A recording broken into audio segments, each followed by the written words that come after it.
Welcome. I am Glenda Dawson from Glenda's Dragon's Den, and this is LD. Just wanted to say that we are live on Conscious Awakening Network on Roku TV, Apple TV, and Amazon Fire TV.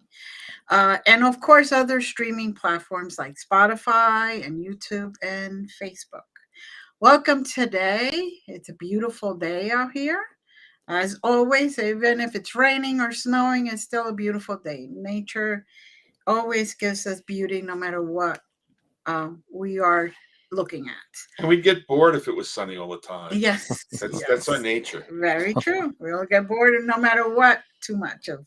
So today we have a beautiful soul, an author of six nonfiction books. Just to say a little bit about him, Steve Noble. Hi, Steve. How are you? Hi, Glenda. Hi, LD. Nice to Hi. meet you. Nice to meet you. So tell us a little bit about yourself. Well, I'm British, living in Brighton, which is kind of, if you look on the map, London, if you draw a line straight to the kind of coast, there's Brighton, which is a seaside town. I'm 30 seconds from the sea. It's very alternative here. It's kind of a hotbed of alternative stuff going on here. It's kind of my idea of living. Work had to be a holiday, and my parents used to bring me here for holidays. So I thought, why don't I just live here and work here by the sea? Living the entrepreneurial lifestyle with my online desktops and laptops and everything. So all my work is online these days. I do have some live events. I like to hug people. So I'm living in the UK. Born in the late 50s, 1950s, to a British working class family. Pretty, working class, salt of the earth, work hard, all of that. America knows about work hard. America's a puritanical culture. Nothing spiritual, nothing very entrepreneurial. In fact, my father really got a hint that I was a kind of spiritual-ish type of kid growing up. And he even blocked me from watching things like Bewitched, saying it's not suitable for you. He didn't like anything spiritual. He was very into the war and history and everything, Second World War history and all that kind of stuff. So I grew up, I decided I should try to become normal. I wasn't a particularly normal teenager. I was into yoga and macrobiotics at 15, 16 and meditation. I was going around spiritual organizations at the age of 15, but I got the idea that I'm too young for this because people were saying, come back when you're older. They actually said that to me. Wow. I even wrote to a few spiritual authors. I wrote to Lob Singh Rampa. Do you remember him, Lob Singh Rampa? Mm-hmm. In the 1970s, and he typed me a few nice letters back. But I thought I should be normal. I got married. I went to work in the City of London in banking. So I was living a very kind of 3D boxy life, marriage, 2 young children, mortgage, which is a golden chain around your neck, really cheap mortgage, and working in the City of London. After 10 years, I couldn't do it anymore. I was really hitting burnout. I chatted to my now ex-wife and she said, you have responsibilities. So I was like, right, that means keep going. So and then I did kind of crash and burn. I spent a year convalescing. I then went to move into another career, which was 10 years in local government. I guess you would have, in America, you'd understand local government. They call it local government, working with social housing and all this kind of thing. So it's a very different type of work. After 10 years of that, I discovered spirituality in 1991. And that was it. I was off. I met a witch. She was supposed to be giving me language lessons. She's taught me tarot. She taught me crystal healing. And then from there, I went on to crystal healing. From there, I found a spiritual teacher. From there, I found all these amazing channels and also an organization called Alternatives, which I resigned from the corporate world and I went and worked in this spiritual organization, basically making tea in the office. And then I became a director in 2000. I was a director of that organization for 13 years, meeting kind of all my heroes, the Neil Donald Walshes, the Eckhart Tolle and Byron Katie's, all these kind of Julia Cameron, having tea with them, which was very nice to find out what they're like behind, off the screen, off the stage. And I was there 13 years. And then I started to get the impulse, I need to leave. I've done this period. I love it, but I've done it. and I resisted it. I've got the feeling I should leave, but no, what am I going to do? It was a kind of push-pull thing. Mm-hmm. That threw me into a dark night of the soul that lasted 6 years. It was really intense, dark night of the soul. You know, the idea that beyond depression, it was like beyond depression. It was like losing all meaning, losing kind of a lot of practical anchors. You know, my long-term relationship dissolved. I resigned from that job. I was in a really dark night of the soul. I joined a spiritual community where there was heretical Buddhists. They were all like ex-Buddhists. We're ex-Buddhists now. They were kind of heretics, which was fun. I enjoyed hanging out with them. And then after I started coming out the dark night, and I had a voice speak to me one morning saying, teach about starseeds and ascension. And it wasn't the kind of thing I wanted to hear. You know, before then I was always connected with guides and channeling. In the dark night of the soul, it switched off. And then the first voice was like, here you are, you're out, welcome back, starseeds, ascension, get on with it. And I'm like, I don't even know if I believe in this stuff. You know, why would I want to teach about that? But I sat with it. And when I really look back at my dark night and all the things, the trigger of 2012, I started to think, you know what, I think there is something in this. And so I started at the beginning. I think, I don't know if I really have anything to teach, but people started flocking to me. I ran a workshop, it was sold out. And the organizer said, you got to do more of this stuff. So I'm like, oh, well, okay, clearly the universe wants me to do it.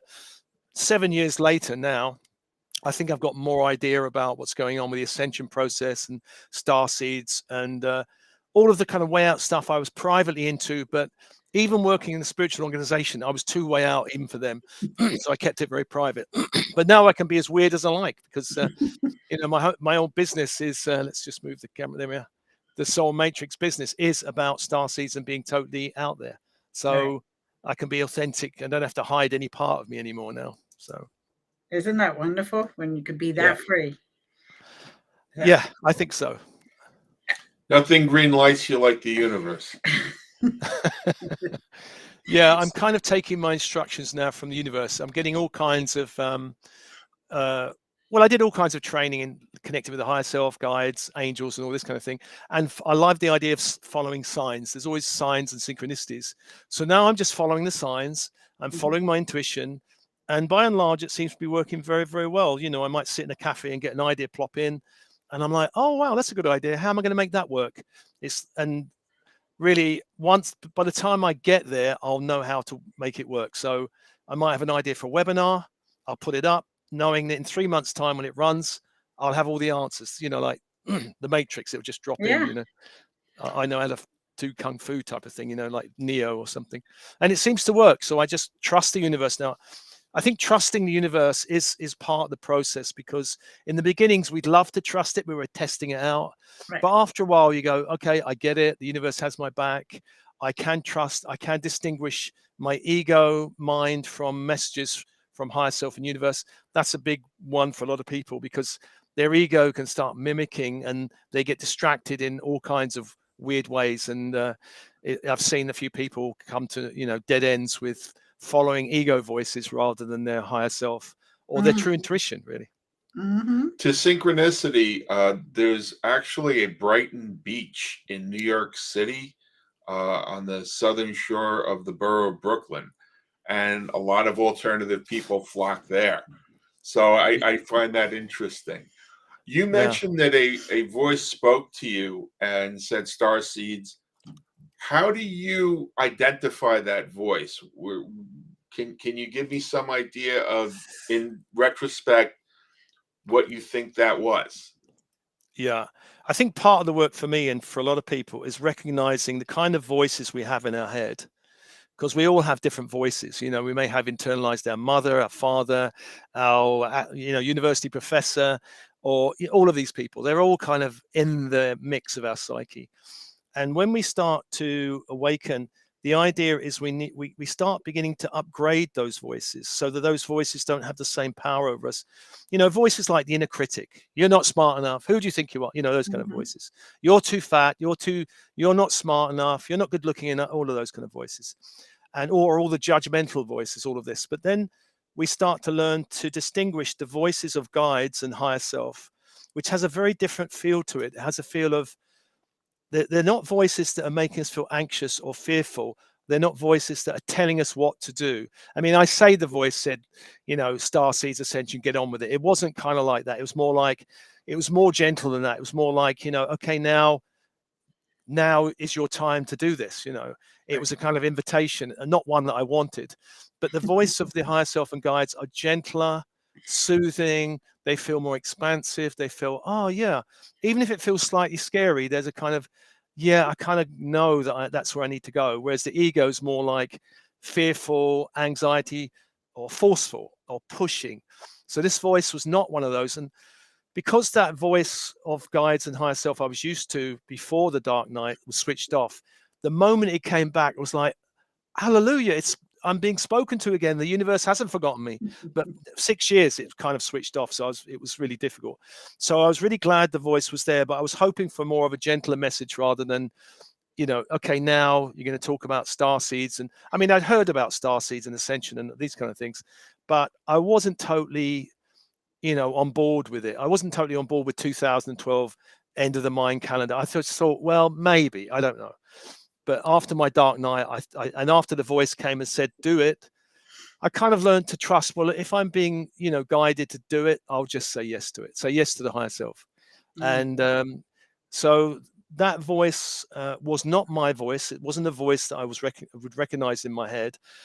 It was a very, very different voice. I'm trying to think. It felt more masculine than feminine, older than me, but somehow, or more ancient than me, but younger at the same time. It's kind of a weird feeling, the whole voice, but I recognize the voice now, and it comes to me in client sessions. It may say, can you just check X, Y, or Z?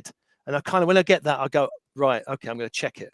So I've kind of learned to check that voice, and by and large, it's led me very well. I've I didn't have any plan when I started all of this. I've just been waiting, and it would say, okay, now start sessions, now start webinars. And I'm like, okay, I'll do it. Yes, yes. And by and large, it's been done very well. When I was a director of the spiritual organization, I remember this guy saying to me, what's your business plan for the next 5 years? And basically, I'm like, I don't have a business plan for the next 6 months. I'm just following guidance. I don't know. And we kind of got very upset that I should have a business plan. But by and large, with that organization, over the time I was there, it was almost in bankrupt by the time I took it over. And when I left it with a lot of liquid cash and also investments in IT systems. And so without having a business plan, being guided by angels, because I'd regularly meditate and going, hey guys, what should we do now? And they would tell me, Right. there are angels who are interested in business and will guide us. So so I've come to trust that. And well, there are beings and angels who can guide us in practically anything if that's our soul calling and we're interested in that kind of stuff. So that voice, it's really this learning what are those voices in us, and learning to distinguish the gentle voice of spirit from the harsher, judgmental, fearful voices of ego. So I don't know. Other than that, I don't know if I can describe that voice. Other than it was very clear, like a bell. Like it's very clear. Like now you're gonna, and I got it. And sometimes I think the voice. It's almost like sometimes I think when I get a download, it's almost like not a voice speaking. It's almost like in 10 seconds, I can get a whole transmission downloaded in me. And I'm like, whoa, what's that? And then I have to open it up and go, oh, there's an hour's meditation that I got in Right. 10 seconds, that kind of thing. So time is a bit strange. And so sometimes it's not even a voice. It's just like a drum, like a download of a computer. And I'm like, oh, okay, I've got a download. Sometimes they speak to me, sometimes I get a download. So Can we agree that was an aha moment of soul evolution when you went to that voice and heard it and came out of that dark spot? Yeah, I think so. Definitely an aha moment. I think also going into it was also part of my soul evolution, that before I went into it, I didn't believe in dark forces. I didn't really believe in lower astral energies or entities. I didn't believe in kind of mischievous. I didn't really experience it so much. But after that 6 years of intense being I could say having my, I guess in America you say having my ass kicked. Would you say that? In by darker forces, dreadful dreams, really difficult experiences. I felt the world had gone dark. So I think my soul said, go in there, have a look around, get your learning and come out. I'd rather have done it in 2 years or 1 year or 6 months. I think 6 years, but maybe I'm a slow learner. I don't know. Probably I'm a slow learner. It said, stay in there a bit more. You need a bit more. It was the Hogwarts, the Hogwarts class of dark arts. That's what I was in, really. Well, To that understand. incubation seems to have served you. Right. So, I'm just grateful you've come to where you are now. Thank you. Can we agree that one needs to be proactive? That we can't really evolve from a place of complacency? Yeah, for sure.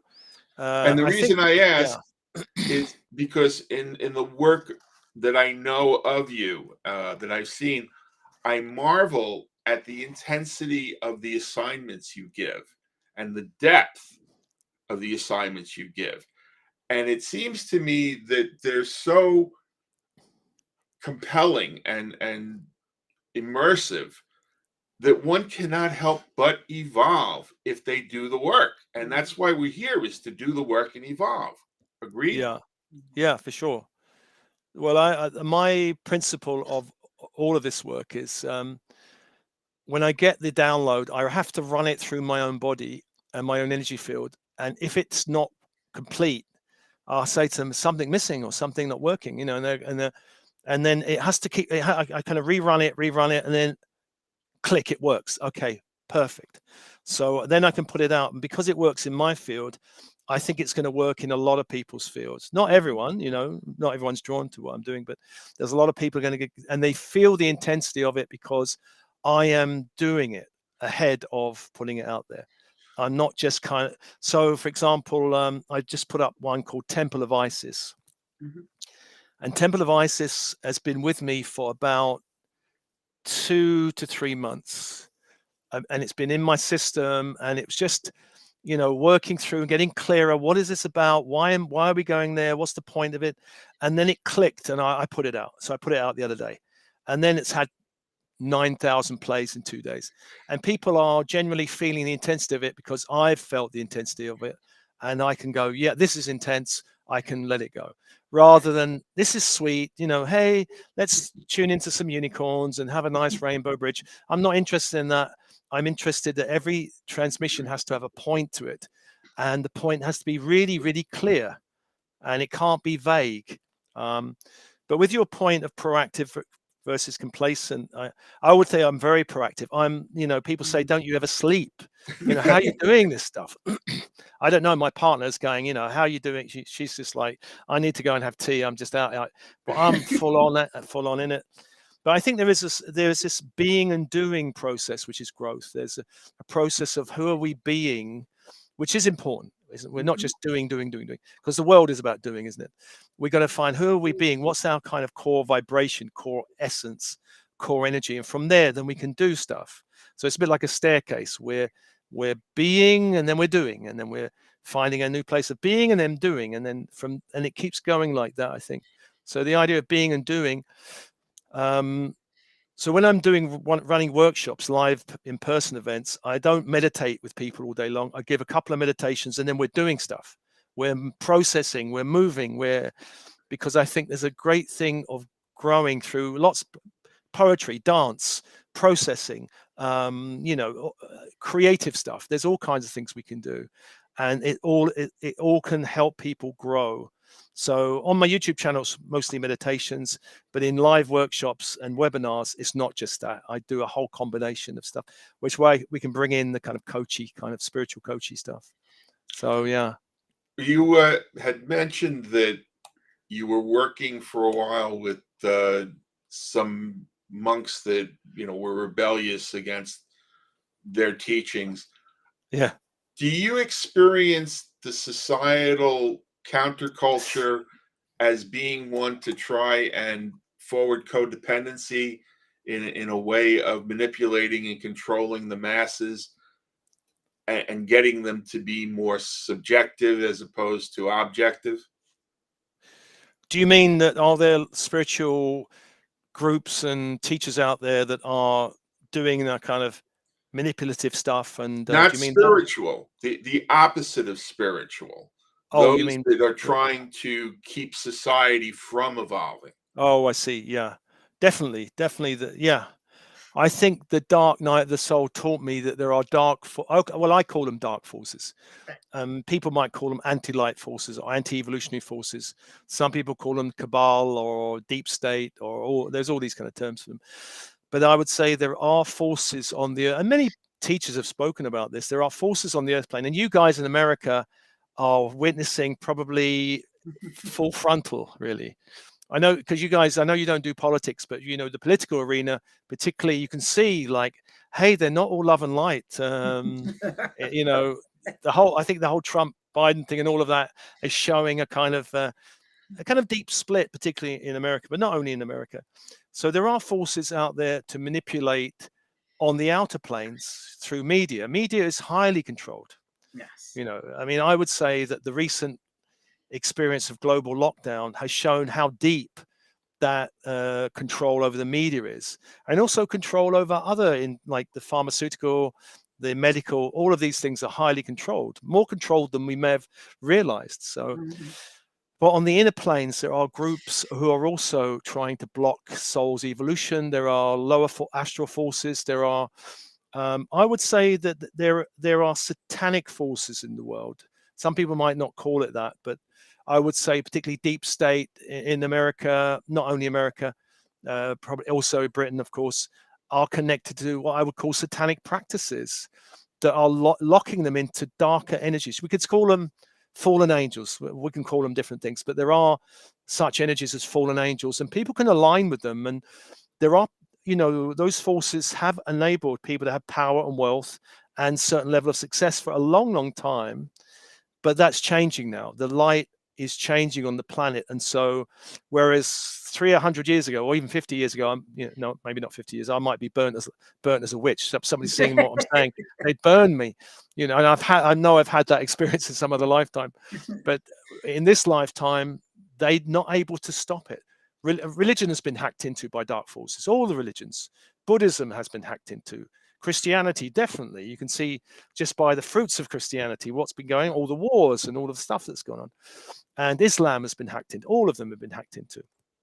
So yeah, those forces have got fingers in every kind of power stream. They've got in London, the financial city of London, dark forces trying to manipulate a global banking system, manipulated. But the good news is that we can free ourselves and walk in those systems and not be so touched by them. That's the revelation, that you can do that. I mean, I feel I have to live within a highly controlled financial system, but I have quite a certain amount of freedom with that, I would say. So we don't have to be beholden to it. Using the model of, say, yin and yang, would you be in agreement that it is all about love, but the one love is the oneness, the concept that we are all from the same consciousness, and the other one is a more narcissistic love or a self-love to try and destroy the oneness?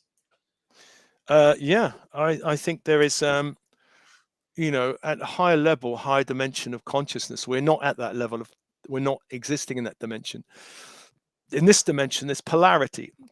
You know, there are the yin yang, the male female, the light dark, and all. This is how we move through this world. There's these polarities. At a higher level, which we could call maybe higher self or maybe monadic self, the oversoul, there is a oneness, there's an interconnection, and we know we're all just all little reflections of the one unity. But I think in terms of growth, there are a lot of people who make this idea of love as kind of very sickly sweet and slightly narcissistic. And of course, narcissists can have a field day with love. You know, they meet an empath and they go, we can use you. I know you're an empathic, loving soul. Let me just tweak that and use that to my advantage. Right. At the soul level, the soul will guide through love, but the soul also has a concept of rough love. Like, it's not all the soul will guide. Like, I went through a 6-year dark night of the soul. The soul went, go in there. And the soul will say, face your fear and move through it. It's not all rainbows and unicorns and people dressed in white. Namasteing, everyone. You know, the soul growth can be rough at times. Some people have called it walking the razor's edge. So there are points in your life on the path. Now, when I was at the beginning of my journey, if anybody had told me that, I might have gone, you know what, that doesn't sound so good. But there'll be moments where everything may just fall away from your life, you know, Right. that all of the stuff, people, situations, possessions may just go. And then it has to be reinvented. And that's just part, you know, I know in Native American culture, they have this kind of giveaway thing. And twice in my life, once with divorce where I gave away everything. Divorce is a great place to practice giving away everything. And yeah, and so the other time I had literally hardly anything, and I thought this is a great, you know, nature abhors a vacuum. Stuff will always come in. You know, it's I don't have to worry about stuff. And here I am again with more stuff, more crystals than I've ever owned, and more stuff, and it will go and come. It's just like one of those things. So I think love is love. People can be manipulated, unfortunately, by it. Love can be very beautiful, magical, rough, and edgy. It's not sickly sweet, definitely not narcissistic. And most spiritual light workers, starseeds, may well come across narcissists at some point, because narcissists are great teachers. They'll teach you. If you don't love yourself, a narcissist will teach you. If you've got no boundaries, a narcissist will teach you. They'll come in and kick you about until you know, do you want to learn about self-love? You want to learn about boundaries, honoring your time and energy? Well, I'll come in and I'll destroy your house, and then we'll see. You know, the idea is it's about learning. It's quite a rough lesson, of course, a narcissist. I've been through one myself, actually twice I've been through that. And both times it was a great propulsion of my growth. But at the time I'm going, this is so painful. Yes. Both, one was a romantic one and one was a boss in the corporate world, and both were like, oh my god. It took me a long time to even believe, are they really like that? Is that really who they are? Because empathic people can't see it. We're going to blink into this. Yes, we can't dream that anybody could be like that or even do those things. It's like, yeah. But, Just as they can't dream that anyone would be so selfless. Right. Yeah, or so naive. Yeah, they go, hey, Right. a naive person, wonderful. I can have a whole field day with this person, you know. And you know, whenever I do webinars, I say, anybody met a narcissist? 3/4 of the hands go up usually. Yeah. And I bet the others are too shy to say anything. So. Yes. So as we go through this spiritual evolution that we both, or the three of us, can agree that is happening. Yeah. In the yin and yang model, don't you see the darkness also gaining strength to try and continue that polarization that this world is about? Yeah, as the light gets more intense, the darkness also intensifies. That's for certain. You know, Jung said, as you bring in more light, the shadows will get deeper. Yes. So on one level, the light is throwing up our own shadows in our psyche, where we have been abusive or abused in other lifetimes, or persecuted, or the persecutor, or all of these things, because we are literally at the point of clearing up potentially hundreds of thousands of lifetimes, which is not easy. It's not a weekend workshop. It's like peeling the layers of the onion. But at the same time, beyond just our own psyche process in the world, those dark forces, which have always been there but more hidden, are suddenly less hidden and more obvious. And they don't even seem to mind that they're more obvious, because they just seem to think, hey, we're all it's a bit like the Wizard of Oz, you know. Toto the dog pulls the curtain aside and the wizard goes, oh, ignore the guy behind the curtains. They're kind of very, very cocky and very, very, they think they've ruled the planet for a long time. They're, you know, invincible. Nothing can touch them.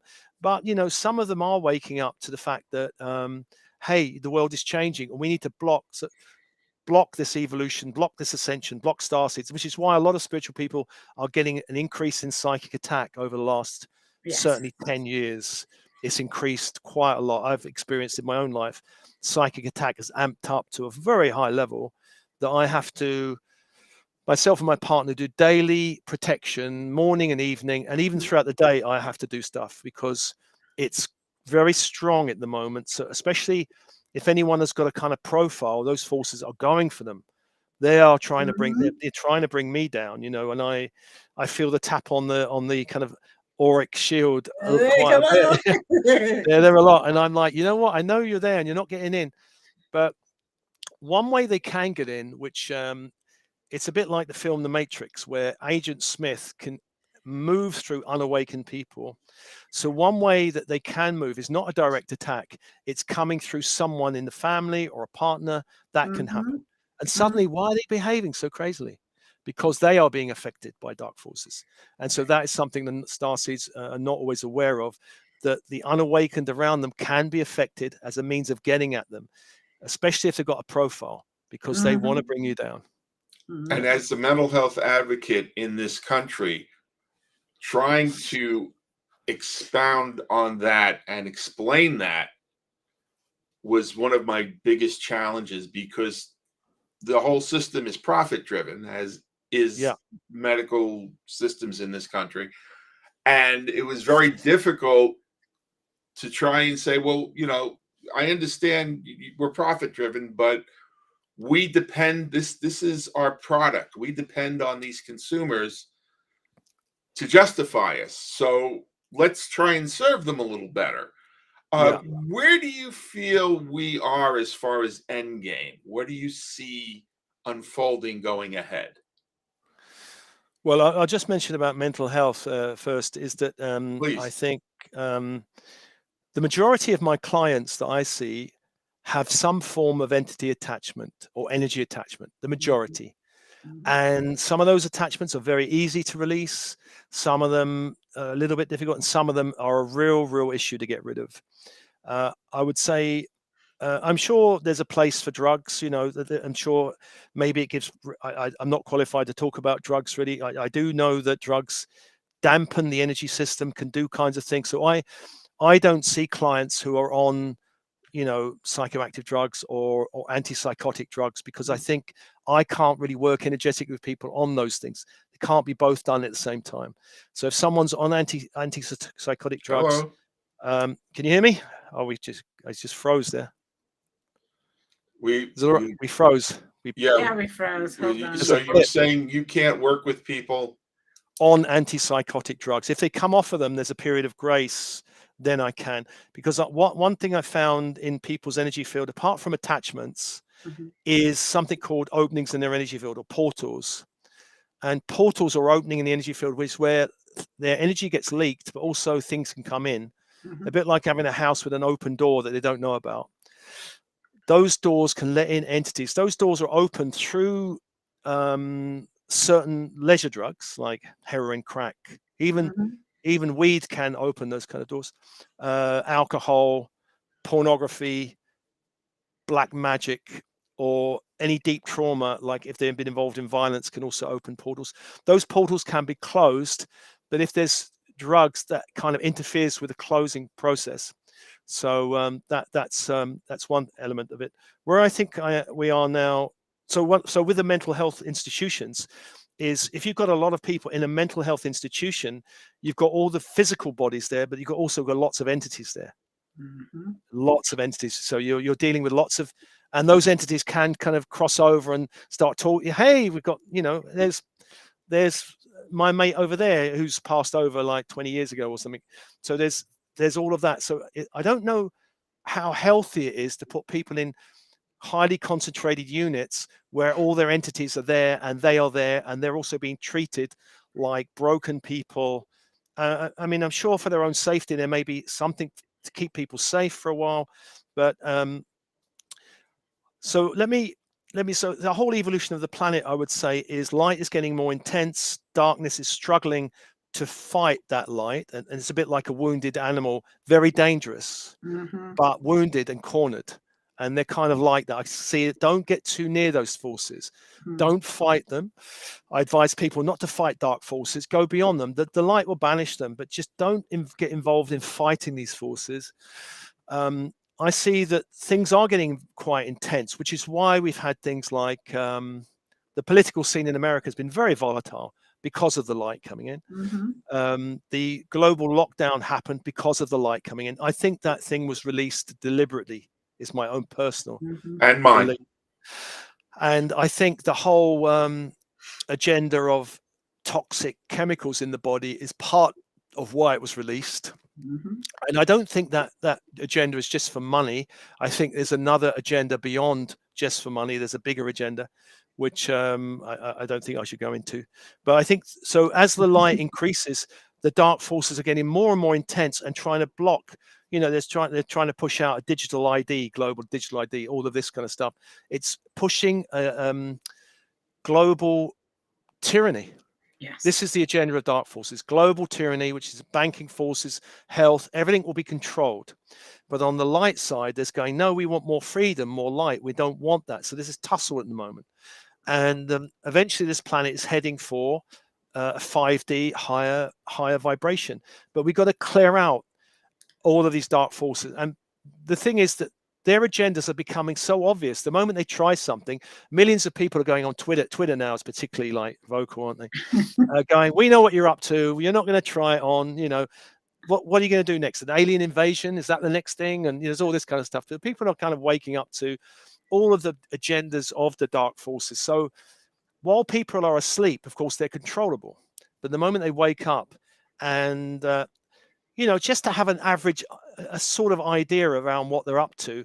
I'm not saying people should be diving into conspiracy theory because that's quite a dark hole, but just have an Mhm. awareness of what's going on. Just be aware of. So many people are still not aware that the global lockdown was an agenda. They think, oh, a bat escaped from a lab, and really. I think even the American intelligence services don't believe it. They published a report going, that is not likely. It's not like the most likely scenario was it was probably either accidentally leaked or deliberately leaked. That was the American intelligence services that come out with that. So I would say that's probably, we're getting closer to it now. There's going to be more agendas coming. We're in a very intense period. So it's really good for Starseeds to free themselves up from the system, so they're not relying on any 3D system as far as possible. So I Right. don't have any credit cards. I'm not in credit card debt. I don't have a 3D corporate job. Free yourself up as much as possible from the system. In terms of food, don't be relying on supermarket food. Have some organic stuff around, even if you're able to grow some. Mhm. Because food is a big control. Bill Gates is really controlling, buying up farms in America, quite left, right, and center, isn't he? These kind of things. So food, escape from the corporate control of food. Good quality water, very essential. Good quality supplements, very essential. Good quality information and wisdom, very essential. Know who you're listening to, because there Mhm. is lots of brilliant channels and teachers out there, but there are some which I would call false light teachers, that they sound all right, but really they're narcissists in spiritual clothing. You have to be careful. And Mhm. I've got a lot of clients, of the wounded clients, who come to me after experiencing the various cults out there, and there are a few out there that they're out there. So Yeah. people have to be aware of them. Mhm. Well, you Yeah, mentioned Twitter. Twitter and Facebook are being weaponized now because the owner of Twitter is not all love and light by any means.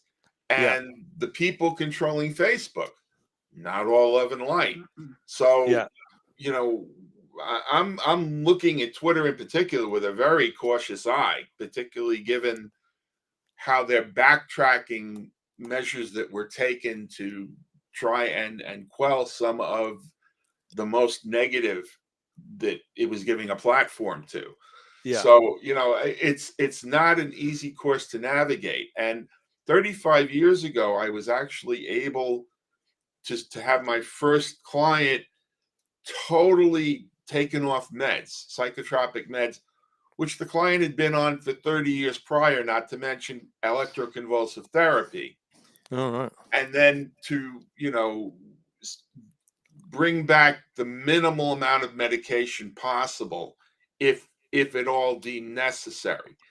And that client was able to last another 20 years in a much greater state of health and vibration because of that. So,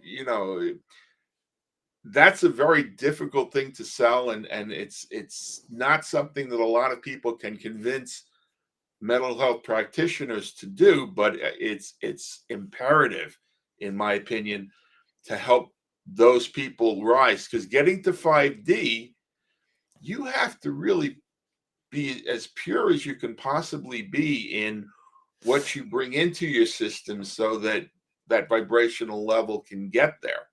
Yeah. Well, Twitter, since Elon's taken it over, has just allowed all kinds of views now, extreme views. Facebook, YouTube, Instagram, these ones are heavily censored with fact checkers. And these fact checkers are, especially with the lockdown, blocking even medical doctors from giving advice because they say this is disinformation. Now, even the inventor of what's it that the Pfizer jab came out, said it shouldn't be used like this, and he got blocked on YouTube and other platforms for being a disinformationist, and he's invented it. A friend of mine or someone I know is an author of about 20 nutrition books, went on the early days of the lockdown, went on to Facebook and said, take loads of vitamin C. He got blocked by Facebook early on for giving disinformation. Like he just said, I'm just talking about vitamin C, nothing else. And I've written 20 books on nutrition. I've been teaching it for years, and they blocked him. Some fact checker thought that they knew better than him. So, Or was told to block him. Right. Yeah, we're told. Yeah, they're given. Here's the guidelines. Block anyone that says anything about the vaccines or masks or anything like that.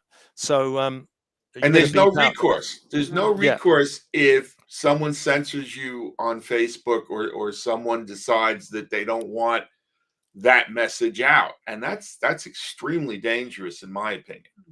So if this, I'm not sure if the recording's going on YouTube, but you better beep out those two words I mentioned, the M word and the V word, because I got a warning from YouTube saying, because I interviewed someone and they mentioned those two words, and I got a warning going, this contravenes our guidelines just by mentioning the word. So you better beep those two words out if you can, or delete that section out or whatever.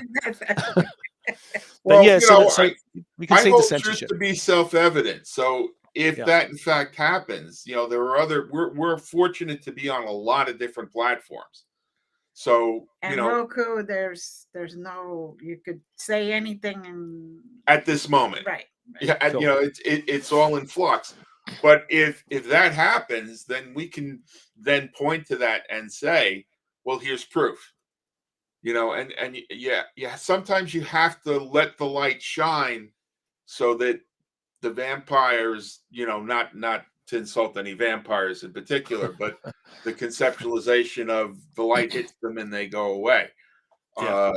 Sometimes that's necessary. It's necessary to sometimes expose yourself to take fire and then reveal where the enemy is and what they're firing. Well, some people are on these platforms they're using new words, like I can't remember, something juice or something. There's all these kind of new words that come, and people get to go, oh, we know what you're talking about. So they're getting clever, and the system can't cope with that. It can't follow all of these kind of different names that quickly. You have to be quite obvious and speak out. But so far, I've been pretty clever on the main platforms. I don't. On my own Telegram and my own social media site, I say everything. But on these highly controlled platforms, I'm very careful about what I say, because I want to reach people. There's a message I want to reach them, and I want to give them this kind of process for reaching the light and their higher selves. And so the transmissions are aimed at that.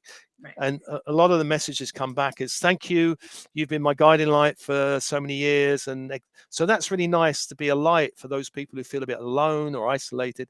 That I've never believed in the standard marketing practice, which here's a free meditation and sign up now for my $10,000 program. I've never done that. I've given most of it away for free.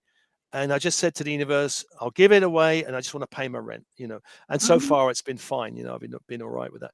So I'm not locking people into anything. I don't lock clients into any programs. I don't lock anybody into anything. You want to come and hear me? Come and hear me.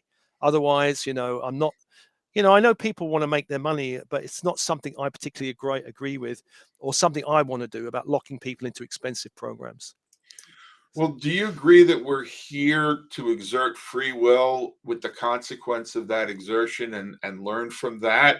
Because it seems to me that that's what you're doing by not locking people in and giving them the power. to facilitate their own healing through the truth that they can garner from what you're saying. Yeah, the planet of free will. We've been a planet of free will for a long time, but on the other side, there's free will, free choice, but there's choice coming from a person's ego, which is not complete choice. Right. It's a limited range of choice, and that choice can be manipulated. The marketing Yes. manipulated.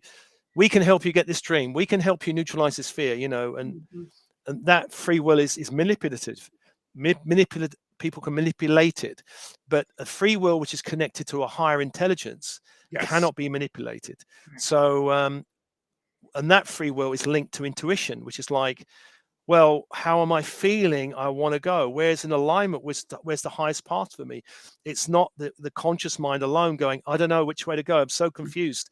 The higher self will say, go that way, do that. And so it becomes a lot easier when higher will's linked to an intuition, where a higher self is giving us impulses going, if you want the easiest route, go that way. If you want the really hard route, go that way. And that's really useful to know. Okay, fabulous. I'll do that. What are the platforms where you are free to say what you want to say and not feel censored or put upon by doing so? My most free platform is probably Telegram. I've got a channel on Telegram. I'll pop it in the chat box and you can have it. Okay. Please. Let's see. I'll have to just get it. Where are we? Oh, here it is. This is so anyone on a phone that wants to just join me here, there's my Telegram. I've just posted it in chat box so you can see that. Okay. I've got about 5,300 followers in there. I don't censor anything. In fact, I've lost a few followers because I've been pretty blunt about the global lockdown and what I think about dark forces and all of that. And I'm not taking people too far down the rabbit hole, but I'm just going to give them some information about what some doctors are saying, but mostly it's about the spiritual work I'm doing. But I occasionally throw in, you need to know about this guy, or for example, there was a number of doctors that put out a protocol for neutralizing spike proteins, spike proteins, which is a big thing with the lockdown. So I put that out saying, here's a great protocol, supplements and herbs that will neutralize spike proteins. So I'll put out that might be useful for people. I don't tend to put out lots of conspiracy stuff rather than what I think is really happening. But I try to minimize it, but just let people know the essence of what I think is going on. On my newsletter, I say that as well. Most of us are being hoodwinked about the global lockdown, about the wars that are going on at the moment, particularly in Russia and Ukraine, that kind of thing. There's a lot of conspiracy stuff going about it. I give my opinions on what I think is there. Some people get really offended by it, but I think that the American public and British public do not have the whole view of what's going on there. And I'm certainly not endorsing the invasion of that country, but I think there were probably some reasons that people are not aware of that provoked it, even though I don't agree with any country invading another country. I think it's a very silly reaction to it. They could have done it much more cleverly, but they did it the Russian way. Okay, let's go in and let's send the tanks in. Which fools rushing in. But, so, how do people subscribe to your newsletter? On my website, you can sign up to my newsletter, and also if you sign up, you get access to a free library of material. Everything I've put out there is in the library. Segmented in terms of meditations, Ascension News, which I think is what's going on the planet, podcast interviews. There's a whole range of things. If you sign up for the newsletter, you get access to all of that. And and also you get access to my social media platform. There's about 10,000 people signed up for it, and there's all kinds of. It's quite an upbeat. It tends to be very upbeat. Although some people post about COVID on there, but mostly upbeat stuff, spiritual stuff on my. That is, I'll type that. My own platform is our social.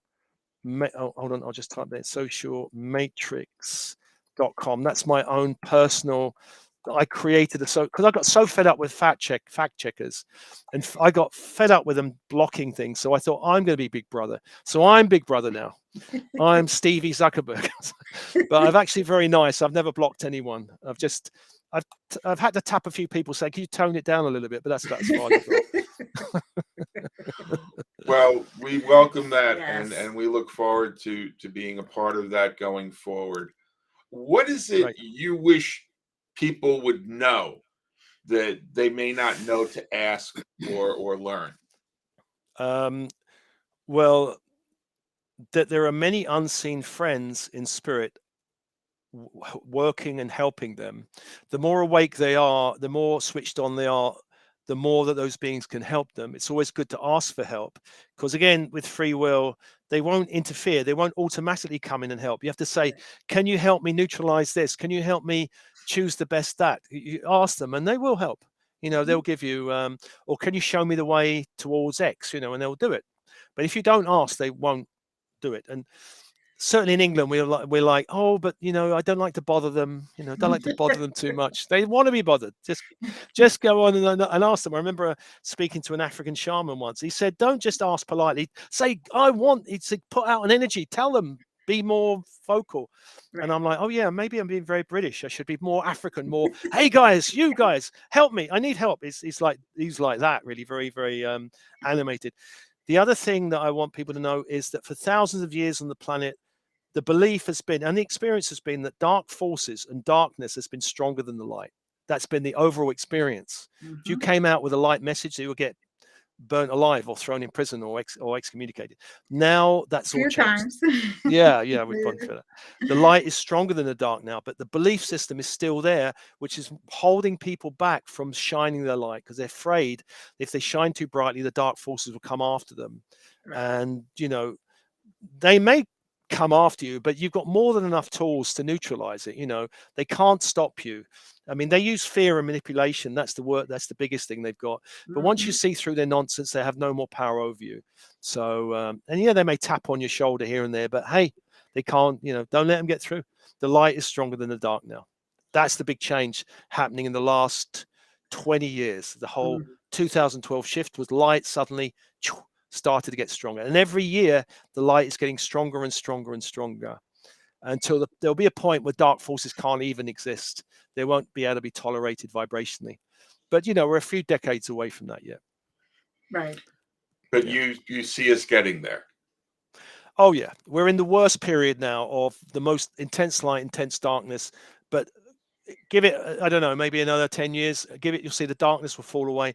All of their agendas are they're falling flat. The global lockdown didn't really work out. The war after 9/11 didn't really work out. The war in Syria they tried to kick off didn't really work out. None of their processes are really working. This is why they keep trying another one and another one, because they're trying to create this global tyranny, and it's not quite worked so far. So the light is getting stronger, and it's actually frustrating them. They were thinking, hey, why haven't we got Armageddon yet? We're supposed to be having this.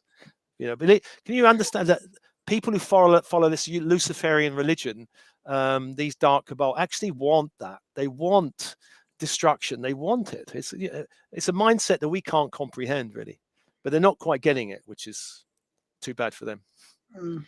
Yeah. Well, do you find that the reason why we have the illusion that the dark is stronger is because the dark pulls us vibrationally downward, where the pain is more intense, where the fear is more intense, but the light raises the vibrations, and you realize, in the end, this is a drop in the ocean of eternity and it can't touch me. Yeah. Well, the dark will pull us down to our traumas, our pains, and our fears. Yeah. But the light will lift us up, where those programs will also be revealed. If we've got a lot of light in our field, anything that's not light will start to get popped out.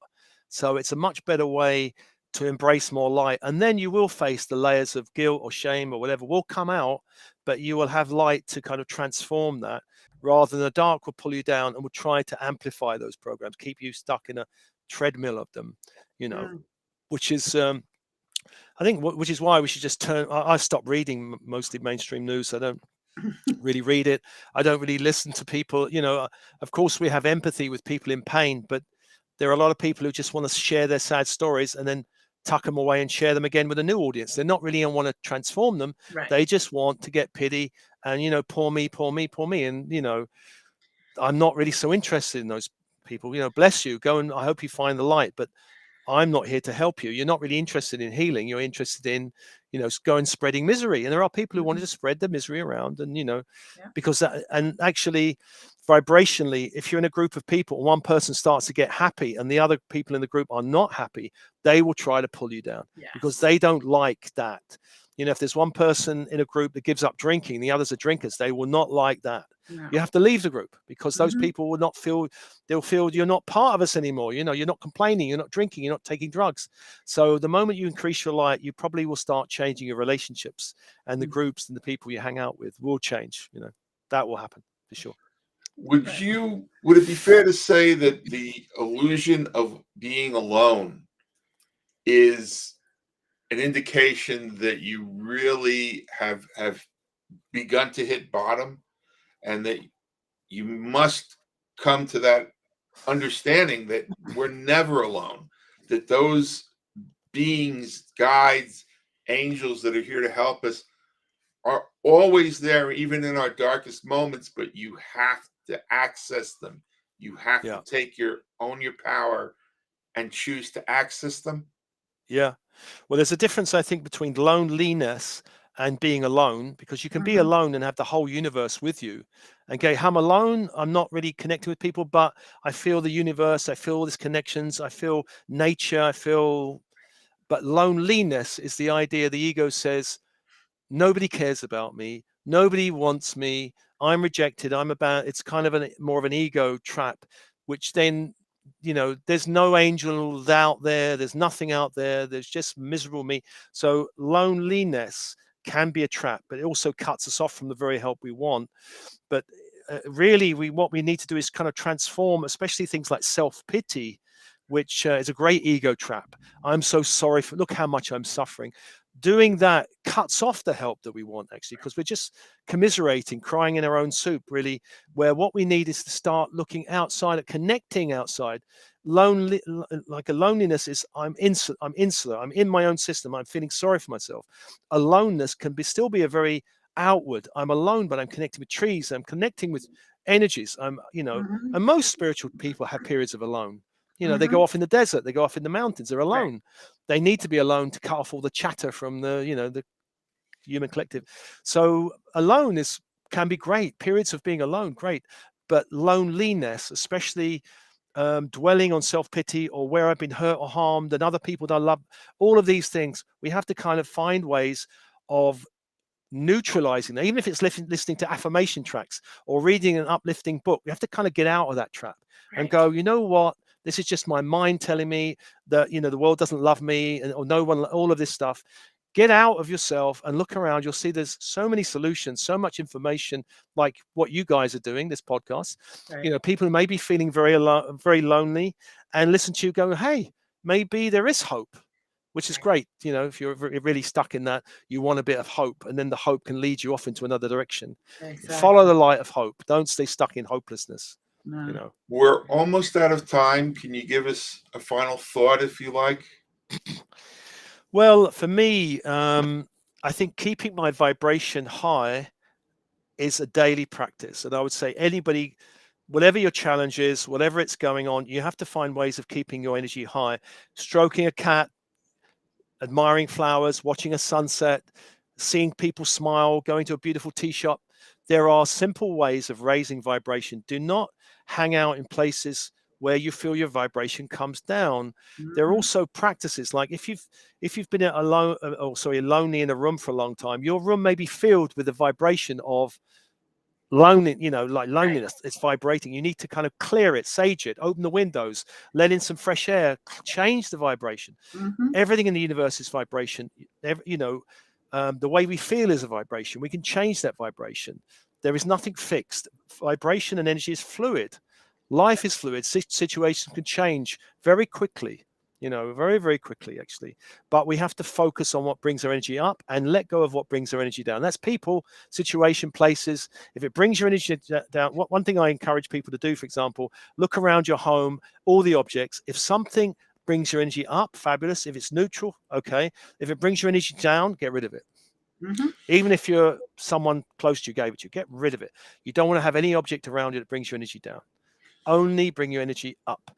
And then the challenge is when you bring your energy up, keep it there, because things will want to pull you down. Right. People want to come and argue with you to pull your energy down, and there are all kinds of things. That's a challenge. Keep your energy up and keep there. And that's, Well, thank you up and very away. much. Cool. Please stick around after we close this particular segment. And it's been wonderful to have a moment to listen to some of your enlightenment. Thank you, Thank guys. you. Thank you, everyone. Hope to see you next week. Many blessings. Have a great week. Thank you. Namaste.